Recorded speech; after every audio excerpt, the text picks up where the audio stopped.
ভোটের জন্য যে মানুষ এত নিচে নামতে পারে তা কল্পনাও করতে পারিনি আমি। সামান্য একটা ভোটের জন্য আপনি আপনার ঈমান নষ্ট করছেন কেন রে ভাই? সামান্য একটা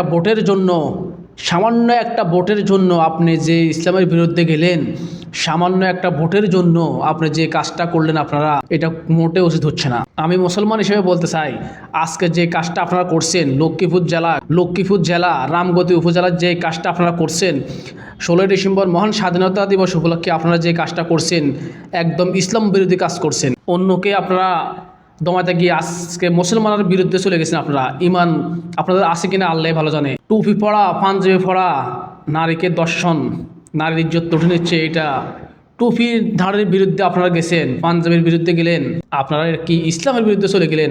আপনাদের বিবেক নাই, বিবেক আজকে আপনাদের নষ্ট হয়ে গেছে।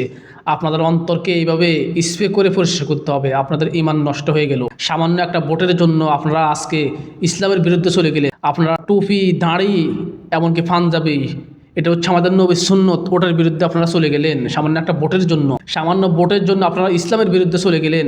আমাদের নবী রাসূলের টুপি, পাঞ্জাবি, দাড়ি, এটার বিরুদ্ধে আপনারা চলে গেলেন। আজকে এই কাজটা আপনাদের মোটেও উচিত হচ্ছে না।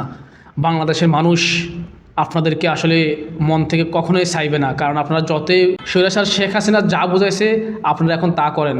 স্বৈরাচার শেখ হাসিনা বলছে দাড়ি, টুপি, পাঞ্জাবি এগুলা আপনাদেরকে শিখে গেছে, এখন আপনারা সেই অনুযায়ী নাচতেছেন। স্বৈরাচারী শেখ হাসিনা যেগুলো শিখে গেছে, সে ইসলামের বিরুদ্ধে ছিল, আলেম ওলামাদের বিরুদ্ধে ছিল। টুপি, দাড়ি, পাঞ্জাবি এগুলো দেখলে তার গা জ্বলতো। আপনারা সেই কাজগুলো আজকে করছেন, সেইটার বাধা দিয়েছে আজকে বাংলাদেশ জামায়াত ইসলামী। তারা ইসলামের বিরুদ্ধে যাওয়ার কারণে তারা বাধা দিয়েছে। ইনশাল্লাহ প্রত্যেকটা মুসলমান আপনাদেরকে বয়কট করবে সামনে। আপনারা ইসলাম নিয়ে খেলাধুলা করেন, আপনাদের এটা মোটো কাম্য হয়নি।